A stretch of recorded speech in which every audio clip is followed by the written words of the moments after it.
ደብረጽዮን ገብረ ሚካኤል የሚመሩት የህወሓት ክንፍ በትግራይ መፈንቅለ መንግስት አድርጓል፣ የፕሪቶሪያውን የሰላም ስምምነት ጥሷል የሚለው ወቀሳ እየተሰማበት ነው። በስምምነቱ መሰረት የትግራይ ጊዜያዊ አስተዳደርን አፍርሶ የቀድሞውን የትግራይ ምክር ቤት ወይንም መንግስት መልሻለሁ ብሏል።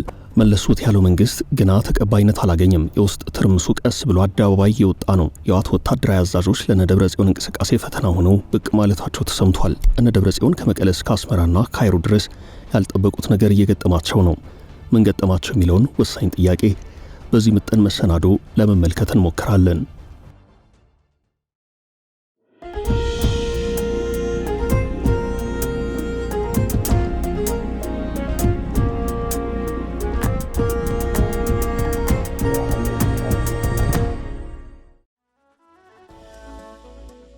ህወሓት በሰሜኑ ጦርነት ወቅት እንደ ዱቄት ተበትኗል የተባለ ድርጅት ነበርም። እንደ ዱቄት የሚለው አገላለጽ በፖለቲካ ቋንቋ የህወሓትን ፖለቲካዊ ውድቀት የሚጠቁም ነበርም። በእርግጥ ህወሓት ከጦርነቱ በፊትና ከጦርነቱ በኋላ ያለው ፖለቲካዊ ታሪኩ ፍጹም የተለያየ ነው። በፕሪቶሪያው የሰላም ስምምነት መሰረት የማንሰራራት እድል ቢገጥመውም ይህን እድሉን ሳይጠቀምበት ለሁለት ተከፍሏል። አንደኛው ቡድን ደብረጽዮን ገብረ ሚካኤል የሚመሩት የህወሓት ክንፍ ሲሆን፣ ሁለተኛው ደግሞ በአዲስ ትውልድ ለመተካት የሚንቀሳቀስ ኃይል ነው። ይህ ኃይል ከፌደራል መንግስት ጋር ጥሩ ግንኙነት ያለው የፖለቲካ አለመግባባትን በሰላማዊ መንገድ መፍትሄ ለመስጠት ይሞክራል። ሌላ ዙር ጦርነት ትግራይን ያጠፋል ብሎ የሚያምንና የፕሪቶሪያው ስምምነት የመፍትሄ አካል አድርጎ የሚንቀሳቀስ ነው። ሁለተኛው የነደብረጽዮን ኃይል ደግሞ ከፌደራል መንግስት ጋር ግንኙነቱን አቋርጦ ከኤርትራ መንግስት ጋር ጽምዶ የሚል ጥምረት የፈጠረ ነው። ይህ የነደብረጽዮን መንገድ በየትኛውም ፖለቲካዊ ሳቢ ወደ ሞት ወደ ሌላ ዙር ጦርነት የሚወስድ አደገኛ መንገድ መሆኑ ከመነሻው ሲነገር ነበርም። አሁን በነደብረጽዮን በኩል የሆነው አዲስ ነገር አይደለም፣ ቀድሞውንም ሲገመት የነበረ ነው። ቀደም ሲል የህወሓት ሊቀመንበር ደብረጽዮን ገብረ ሚካኤል ከመቀለ አስመራ ሚስጥራዊ ጉዞ አድርገው ከኤርትራ ባለስልጣናት ጋር መክረው ተመልሰዋል። ቀጥሎ በተመሳሳይ መንገድ የኤርትራ ጄኔራሎች ወደ መቀለ መጥተው ከህወሓት ጋር ሚስጥራዊ ስብሰባ አካሂደው መመለሳቸው በስፋት ተዘግቦ ነበርም። የአሰላለፍ ወይንም የአስመራ ተጽዕኖ የታየበት ፖለቲካዊ አካሄድ በመቀለ ከባድ ውጥረት ፈጥሯል። የህወሓትን መከፋፈል ከፍ እያደረገው የመጣውም አንድም የጥምረት ነው። ህወሓት በዚህ ውጥረት ውስጥ ክፍፍልም ሆኖ ያደረገው መፈንቅለ መንግስት በመቀለ ሌላ ውጥረት እያስከተለ ነው። በመቀለ የትግራይ ጊዜያዊ አስተዳደር ፕሬዝዳንት ሌተናል ጄኔራል ታደሰ ወረደን የሚደግፉ የህወሓት የቀድሞ ታጣቂዎችና ጄኔራሎች መኖራቸው ታውቋል። እነዚህ ኃይላት ከደብረጽዮን ጋር ፍጥጫ ውስጥ ገብተዋል። በአስመራ በኩል ደግሞ ኤርትራ ከአሜሪካ ጋር አዲስ የዲፕሎማሲ መቀራረብ ስለፈጠረች ከህወሓት ጋር ያላትን ግንኙነት የሚያላላ እርምጃ መውሰዷን የሚጠቁሙ ዘገባዎች አሉ። ከኤርትራ እርምጃ ውስጥ ለነደብረጽዮን የውጭ ሀገር የጉዞ ሰነድ ዋጋን ከፍ ማድረግ የሚለው አንዱ ሆኖ ተጠቅሷል። ምንም እንኳን ነደብረጽዮን ከአስመራ ከካርቱምና ከካይሮ ጋር የኃይል አሰላለፍ ቢፈጥሩም ነገሮች ባሰቡትና በጠበቁት መንገድ እየሄዱ አይመስልም። በተለይም አሜሪካ ከኤርትራ ጋር ግንኙነቷን ካጠናከረች የነደብረጽዮን እንቅስቃሴ አደጋ ላይ መውደቁ አይቀርም የሚሉ አስተያየት ሰጪዎች አሉ። ከሰሞኑ የቀድሞ የመቀለ ዩኒቨርሲቲ ፕሮፌሰር ክንደያ ገብረ ሕይወት በትግራይ ክልል ባለው ወቅታዊ ሁናቴ ላይ በሰጡት አስተያየት በአሁኑ ወቅት በትግራይ አመራር ላይ ያለው አካል ኋላ ቀር ቡድን ሲሉ በመጥራት ለትግራይ ጥፋት የበቀለ አረም በመሆኑ ሊታረም ወይንም ሊወገድ ይገባዋል ብለዋል። ፌደራል በመቀለና በካርቱም የፌደራሉ መንግስት እስካሁን ባለው ሁናቴ ለነደብረጽዮን መፈንቅለ መንግስት ይፋዊ ምላሽ አልሰጠም። ይህም የብዙዎች መነጋገሪያ ብቻ ሳይሆን አጠያቂ ጉዳይ ሆኗል። መንግስት ከመቀለው አስደንጋጭ ክስተት ይልቅ የካርቱምን ወቀሳ አስቀድሟል የሚሉ አስተያየት ሰጪዎች አሉ። የሱዳን መንግስት ከኢትዮጵያ ባህር ዳር ኤርፖርት በተነሳ ድሮን ተጠቃው የሚል ክስ መሰንዘሩን ተከትሎ የኢትዮጵያ መንግስት አፋጣኝ ምላሽ ሰጥቷል። በምላሹ የህወሓትና የሱዳን አደገኛ ግንኙነትን በመጥቀስ ሲወቅስ ነደብረጽዮን ከመቀለ አቤት ብለው መግለጫ ሰጥተዋል።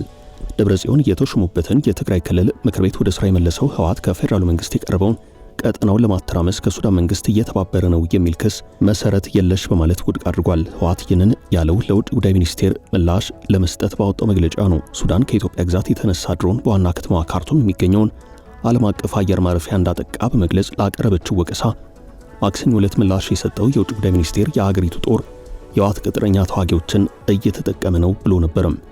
በሱዳን ጦርነት የህወሓት ቅጥረኛ ተዋጊዎችን በስፋት የመጠቀም ድርጊት መታየቱን የገለጸው መስሪያ ቤቱ የሱዳን ጦር ለነዚህ ቅጥረኛ ተዋጊዎች የመሳሪያና የገንዘብ ድጋፍ አቅርቧል ብሎ ነበርም። የሱዳን ጦር ባደረገው ድጋፍ እነዚህ ኃይላት በኢትዮጵያ ምዕራባዊ ድንበር በኩል የሚያደርጉትን ወረራ አመሻሽቷል ብሏል። ህወሓት ለዚህ ወቀሳ በሰጠው ምላሽ ቀጠናውን ለማተራመስ ከሱዳን መንግስት ጋር እየተባበረ ነው በሚል የቀረበበትን ክስ እንደማይቀበል ተናግሯል። ነገር ግን የህወሓት ታጣቂዎች በሱዳን ጦርነት ለአልቡርሃን ጦር ቅጥረኛ ሆነው የመዋጋታቸው ጉዳይ አሁን ሳይሆን ከዚህ ቀደም ተደጋግሞ ሲዘገብ ነበርም።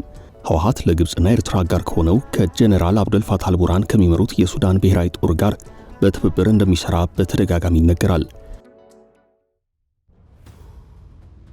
ህወሓት ኢትዮጵያን ለመክበብ ከምትፈልገው ግብጽና ግብጽን ከምትደግፈው ሱዳን ጋር መሰለፉ ሌላኛው የቀጠናው የኃይል አሰላለፍ መገለጫ ነው። በኋላ ባሰብ በቀይ ባህር ጉዳይ ከኢትዮጵያ መንግስት ጋር ውጥረት ውስጥ ከገባቸው ኤርትራም ጋር እንዲሁ ጥምረት አለው። አሁን የኤርትራና የአሜሪካ የዲፕሎማሲ ግንኙነት ካልተሳካ ህወሓት ከኤርትራ ከሱዳንና ከግብጽ ጋር በመሆን በኢትዮጵያ ላይ ችግር ለመፍጠር እንቅስቃሴ ያደርጋል እየተባለ ነው። ቀደም ሲል ዓለም አቀፍ ተቋም የሆነው ኢንተርናሽናል ክራይሲስ ግሩፕ ይፋ ባደረገው ጥናታዊ ሪፖርት አሰላለፉን ከቃኘ በኋላ የሰሜን ኢትዮጵያ የጦርነት ስጋት ቀጠናዊ መልክ አድርጎ ገልጾት ነበር። ይኸው ተቋም በዚህ ጥናታዊ ሪፖርቱ እንደ አሜሪካና መሰል ተጽዕኖ ፈጣሪ ሀገራት በፍጥነት ጣልቃ ከገቡ በኢትዮጵያና በኤርትራ መካከል ይቀሰቀሳል ተብሎ የሚሰጋው ጦርነት እንደሚቀር ጠቆም አድርጎ ነበር። የኢትዮጵያ የህወሓትና የኤርትራን የአፍሪካ ቀንድ ፍጥጫ የአረር እምቅ ያለው ክራይሲስ ግሩፕ ግጭቱን ለመከላከል እስካሁን ከተደረገው ጥረት በላይ ተጨማሪ የዲፕሎማሲ ጥረት እንደሚያስፈልግ አሳስቧል። በኢትዮጵያ የፌዴራል መንግስት በትግራይ ክልልና በጎረቤት ሀገራት መካከል እየተባባሰ የመጣው ውጥረት የአፍሪካን ቀንድ ከ3 ዓመታት በኋላ መልሶ ወደ ደም አፋሳሽ ጦርነት ሊከት ይችላል ብሏል። ተቋሙ ቀደም ሲል ባወጣው ሪፖርት የተለያዩ ምክንያቶች ጦርነቱን ሊያፈነዱት እንደሚችሉ ያስጠነቀቀ ሲሆን ወደ ጦርነት ዘው ብለው ለመግባት ቀላል ቢሆንም ጦርነቱን ለማቆም ግን እየከበደ ነው ብሏል። የተቋሙ የአፍሪካ ፕሮግራም ዳይሬክተር የሆኑት ሙሪቲ ሙቲጋ ኢትዮጵያ ኤርትራና ትግራይን ክልል የሚያፋልም አዲስ ጦርነት መቋቋም የማይቻል ዋጋ ያስከፍላል ብለዋል። የሆነ ሆኖ በአሁኑ ሰዓት የህወሓትና የፌዴራል መንግስት ልዩነት የፕሪቶሪያው ስምምነትን ጥያቄ ውስጥ ከቷል። እስካሁን ይህ ክስተት ያላረጋገጠ የፌዴራሉ መንግስት ምላሽ ብቻ ነው። ህወሓት ስምምነቱ መጣሱን ተናግሯል። መረጃዎች እንደሚያሳዩት የፌዴራሉ መንግስት እርምጃ ለመውሰድ ዝግጅት ላይ ነው። ዝግጅቱ ወታደራዊ ጭምር ነው ተብሎ እየተነገረ ነው። ከሰሞኑ ጄቶች በትግራይ ሰማይ ላይ አንዣበዋል። ይህ አንደኛው ምልክት ነው። ህወሓት በፕሪቶሪያው ስምምነት መሰረት የተመሰረተውን የትግራይ ጊዜ አስተዳደር አፍርሶ የቀድሞ ምክር ቤት መልሶ ደብረጽዮን ገብረ ሚካኤልን በፕሬዝዳንትነት መምረጡ ለጦርነቱ መፈጠር ምክንያት እንዳይሆን አስግቷል። ህወሓት በመቀለ መፈንቅለ መንግስት ሲያደርግ የፌዴራሉ መንግስት በዚያው በመቀለ የጀት ቅኝት አካሂዷል።